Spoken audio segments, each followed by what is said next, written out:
Good evening to all of you. आपका हमारे YouTube channel the knowledge plaza में स्वागत है। आज हम लोग सबसे पहले पढ़ेंगे मूंग की खेती। तो देर न करते हुए स्टार्ट करते हैं cultivation of green gram.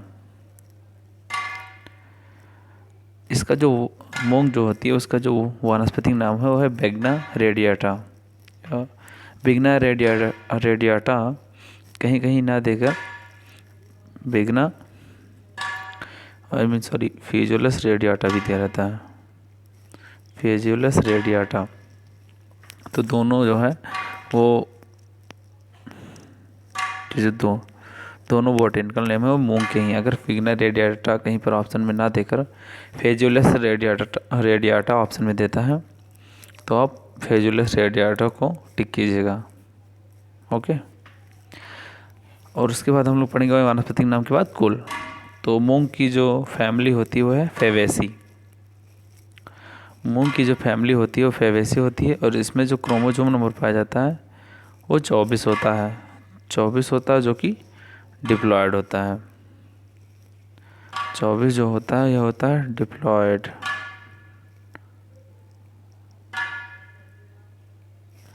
Diploid means द्विगुणित। ठीक। उसके बाद हम लोग बात करेंगे कि इसका उत्पत्ति स्थान कहाँ है। तो जो मूंग है उसका उत्पत्ति स्थान इंडिया है। मूंग का जो उत्पत्ति स्थान है वो इंडिया है। कहीं कहीं पर इंडिया ना देखें मिड एशिया भी दिया रहता है। मिड एशिया भी दिया रहता है, तो दोनों सेम ही है। अगर इंडिया नहीं दिया है और ऑप्शन में मिड एशिया दिया है तो आप मिड एशिया पर टिक कीजिएगा। जैसे अधिकतर इंडिया ही देता है कि मूंग का उत्पत्ति स्थान इंडिया है। ठीक। उसके बाद जो मूंग होती है उसमें प्रोटीन परसेंटेज जो होता है वो 25% इसमें प्रोटीन पाई जाती है। इसमें जो होता है क्रोमोसोम नंबर 24 होता है और प्रोटीन जो होती है 25% होती है। तो ये कंफ्यूज ना होइएगा आप कि अगर क्रोमोसोम पूछ रहा है तो आप लोग 25 नहीं लगाइएगा, वो कि प्रोटीन परसेंटेज है। प्रोटीन जो होता है मूंग में वो 25% पाई जाती है और क्रोमोसोम नंबर जो होता है मूंग का वो 24% होता है। 24 होता है जो कि डिप्लॉयड होता है। नेक्स्ट हम लोग बात करेंगे कि विश्व में सबसे ज़्यादा मूंग का उत्पादन कहाँ होता है, कि विश्व में सबसे ज़्यादा मूंग का प्रोडक्शन किस देश का होता है। तो सबसे ज़्यादा जो होता है मूंग का प्रोडक्शन भारत में ही होता है। अपने भारत में ही मूंग का सबसे ज़्यादा प्रोडक्शन होता है। मैंने आपको पहले ही बताया होगा कि जो लेगुमिनस क्रॉप है सबसे ज़्यादा दालों का जो उत्पादन होता है वो भारत में ही होता है और मध्य प्रदेश में सबसे ज़्यादा दाल ग्रो किया जाता है, उत्पादन होता है। नेक्स्ट हम लोग पढ़ेंगे कि मूंग एवं उड़द के पूर्वज हैं।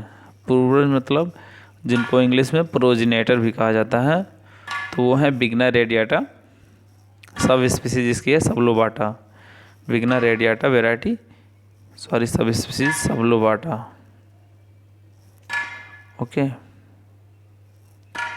नेक्स्ट है कि मूंग का उपयोग क्या है, मूंग को कहाँ कहाँ किस रूप में उपयोग करते हैं। तो मूंग का सर्वप्रथम हम लोग जान रहे होंगे कि मूंग को दाल के रूप में उपयोग करते हैं और इसका ग्रीन मैन्यो या हरी खाद के रूप में भी प्रयोग किया जाता है और कवर क्रॉप के रूप में भी इसका प्रयोग किया जाता है। इसका प्रयोग मल्चिंग के रूप में भी किया जाता है और जानवरों को चारे के रूप में भी इसका प्रयोग करते हैं। जानवरों के चारे के रूप में मतलब उसके जो हरे डंठल होते हैं उनको काट कर या वैसे ही जानवरों को दे दिया जाता है। ठीक। उसके बाद क्लाइमेट की बात करते हैं। तो इसके लिए जो होता है गर्म जलवायु की आवश्यकता पड़ती है। मूंग की जो क्रॉप है उसके लिए गर्म जलवायु की आवश्यकता पड़ती है। नेक्स्ट हम लोग बात करेंगे कि सीड रेट। तो अगर हम खरीफ ऋतु में इसको बोते हैं मूंग को तो 12 से 15 किलोग्राम प्रति हेक्टेयर सीड रेट लगेगी और अगर रबी या जायद ऋतु में बोते हैं तो 20 किलोग्राम प्रति हेक्टेयर सीड रेट लगेगी। नेक्स्ट जो है बुआई का समय। अगर खरीफ में बोते हैं तो second week of June to first week of July, मतलब जून का दूसरा सप्ताह और जुलाई के प्रथम सप्ताह तक बोते हैं।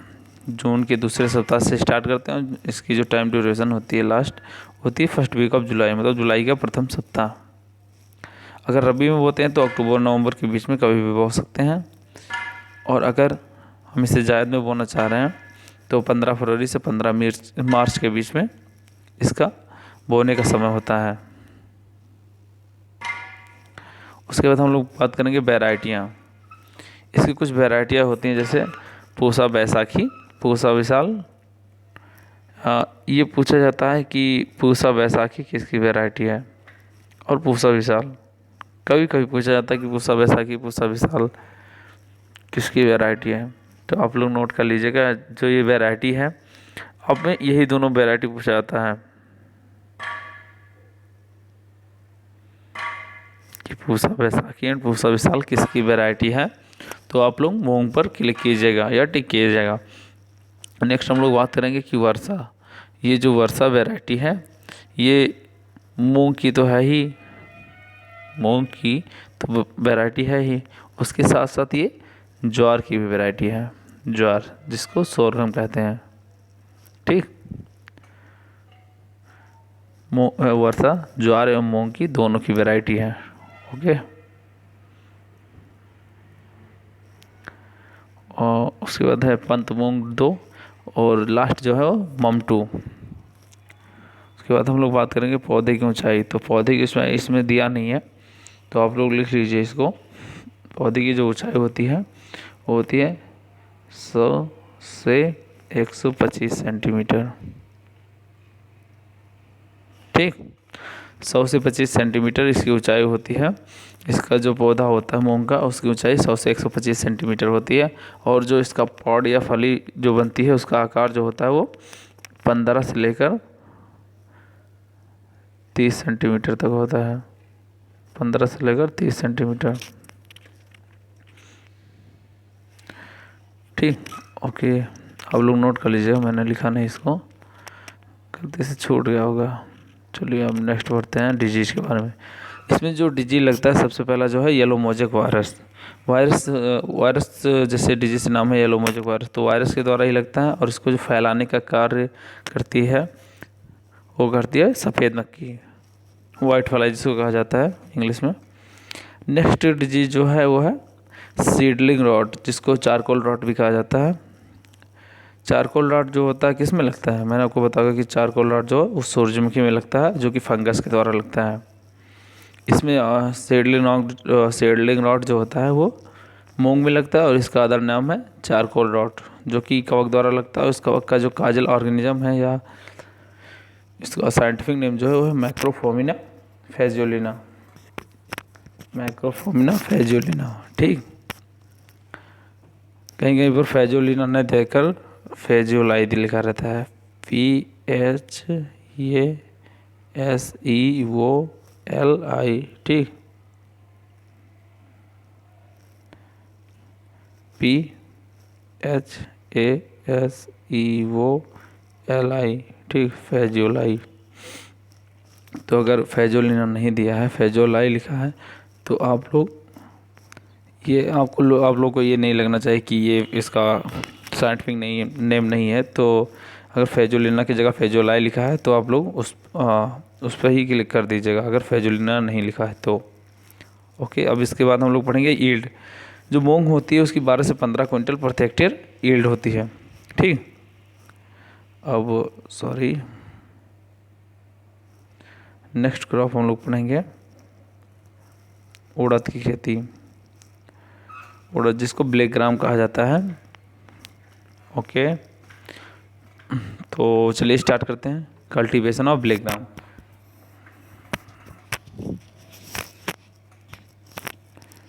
प्रॉब्लम आ रही है, तो चलिए स्टार्ट करते हैं कल्टीवेशन ऑफ ब्लैक ग्राम। इसका जो वानस्पतिक नाम होता है वो है बिगना रेडियाटा, बिगना रेडियाटा नहीं, बिगना रेडियाटा जो होता है वो मूंग का होता है, और जो बिगना मूंगो है वो उड़द का होता है। तो आप लोग ध्यान दीजिएगा, मूंगो मूंगो से कुछ लोग कंफ्यूज हो जाते हैं कि मूंगो जो है वो मूंग का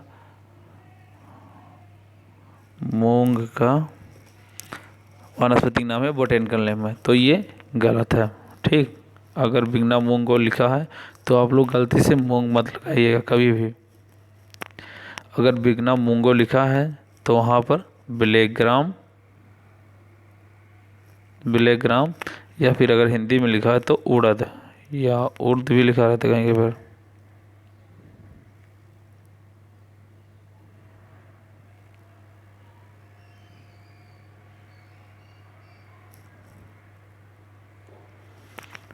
उसके बाद हम लोग बात करेंगे फैमिली की। उड़द की जो फैमिली होती है वो है फेवेसी, जैसे कि मूंग की होती है फैमिली फेवेसी, और इसमें जो क्रोमोसोम नंबर पाया जाता है दोनों में सेम ही पाया जाता है। जो मूंग है उसमें भी 24 क्रोमोसोम नंबर पाया जाता है और उड़द में भी 24 क्रोमोसोम नंबर पाया जाता है। ठीक, इसका जो उत्पत्ति स्थान होता है इंडिया होता है या मिड एशिया कहीं कहीं लिखा रहता है, तो दोनों आप लिख लीजिएगा। अगर आप मतलब अपनी अगर नोटबुक बना रहे हैं आप लोग तो दोनों ही आंसर लिख लीजिएगा। अगर इंडिया नहीं दे रहा है बाई चांस तो मिड एशिया पर आप लोग टिक कीजिएगा। इसमें जो होता है प्रोटीन परसेंटेज 24% पाया जाता है, तो आप लोग इसको ध्यान दीजिएगा कि इसमें क्रोमोसोम नंबर भी 24 पाया जा रहा है और प्रोटीन परसेंटेज भी 24% ही पाया जाता है। लेकिन मूंग में जो होता था उसमें जो होता क्रोमोसोम नंबर 24 होता था, लेकिन जो प्रोटीन परसेंटेज है वो 25 पाया जाता है। ठीक, जलवायु की बात करते हैं तो इसके लिए जो होता है गर्म एवं नम जलवायु की आवश्यकता पड़ती है, और जो सीड रेट होती है इसकी प्रति हेक्टेयर वो होती है 12 से 15 किलोग्राम प्रति हेक्टेयर खरीफ के लिए। और अगर रबी या जायद में इसको बोना चाह रहे हैं हम तो 20 किलोग्राम प्रति हेक्टेयर उसके लिए होती है, रबी एंड जायद के लिए। नेक्स्ट हम लोग बात करेंगे कि बुआई का समय। अगर खरीफ में बुआई कर रहे हैं तो क्या होगा, जून के दूसरे सप्ताह में इसकी बुआई करेंगे, जुलाई के प्रथम सप्ताह। इस सेम लाइक एज मूंग, जैसे मूंग को हम बोलते थे second week of June to first week of July, वैसे इसमें भी है जून के दूसरे सप्ताह से लेकर जुलाई के प्रथम सप्ताह तक। ठीक, अगर जायद में इसको बोना चाह रहे हैं तो फरवरी के सेकंड वीक से लेकर मार्च के फर्स्ट वीक तक इसको बो सकते हैं। नेक्स्ट हम लोग बात करेंगे कि इसकी वेराइटियां हैं, तो जैसे आज़ाद फर्स्ट के 851, आज़ाद फर्स्ट एंड के 851 जो है वो CSA कानपुर के द्वारा डेवलप की गई है। CSA Chandrashekhar Azad university of agriculture and technology, वहाँ से डेवलप की गई है। और नरेंद्र उर्द फर्स्ट जो है वो Azad Narendra Dev university of agriculture and technology Kumarganj Ayodhya से डेवलप की गई है। ठीक, आशा नवीन जो है, आशा जो काफ़ी जैसे अरहर की भी वैरायटी, आशा जो है संकुल मक्का की भी वैरायटी है, तो ये कभी पूछा नहीं जाता। अगर पूछा जाता है ये आशा किसकी वैरायटी, अगर ऑप्शन में संकुल मक्का या अरहर नहीं दे रहा है तो आप उड़द पर टिक कीजिएगा। और नवीन जो है वो भी इसी की वैरायटी है आपकी उड़द की। और उड़द की जो प्रति हेक्टेयर यील्ड होती है वो है 15 से 20 क्विंटल प्रति हेक्टेयर।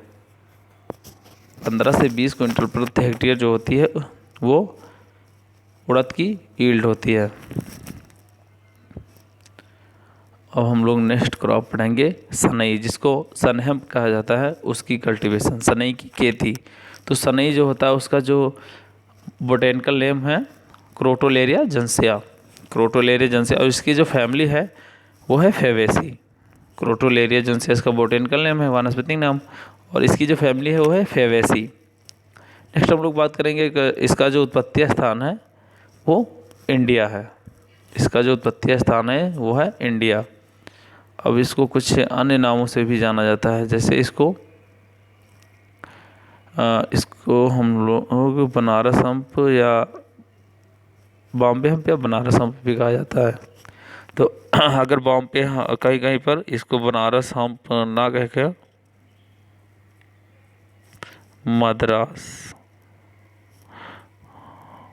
मद्रास हम्प भी कहते हैं। ठीक है, तो अगर बॉम्बे हम्प नहीं दिया है या बनारस हम्प नहीं दिया है और मद्रास हम्प दिया है या तीनों दिया है तो आप आल पर टिक करेंगे। ठीक है, अगर मद्रास हम्प भी दिया है तो मद्रास हम्प भी इसको कहा जाता है, इसका अदर नेम है। और इसका जो उपयोग है नोट बनाने के लिए भी किया जाता है और टिश्यू पेपर के लिए इसका प्रयोग किया जाता है। ठीक।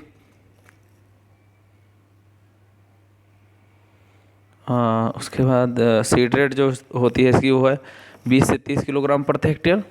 जो इसकी सीड रेट है वो है 20 से 30 किलोग्राम प्रति हेक्टेयर। अब इसकी कुछ वेराइटियाँ जैसे Nalanda Sunny K12 type 6 and Bellary, इसकी वेराइटियाँ इंपॉर्टेंट नहीं है, ठीक है। मैंने वैसे लिख दिया आपको पढ़ने के लिए, लेकिन पढ़ लीजिएगा, ऐसा नहीं कि छोड़ ही दीजिए। नेक्स्ट हम लोग बात करेंगे खरपतवार। इसमें जो खरपतवार लगता है वो है आइपोमिया स्पीसीज। इसमें खरपतवार भी मैंने नहीं रखता, लेकिन मैंने लिख दिया है तो आप लोग पढ़ लीजिएगा नोट्स से, या यूट्यूब पर मैंने अपलोड कर दिया वीडियो, तो आप लोग यूट्यूब के थ्रू ही देख लीजिएगा द नॉलेज प्लाजा पर जाकर, हमारे यूट्यूब चैनल जो कि है। और इसकी जो यील्ड होती है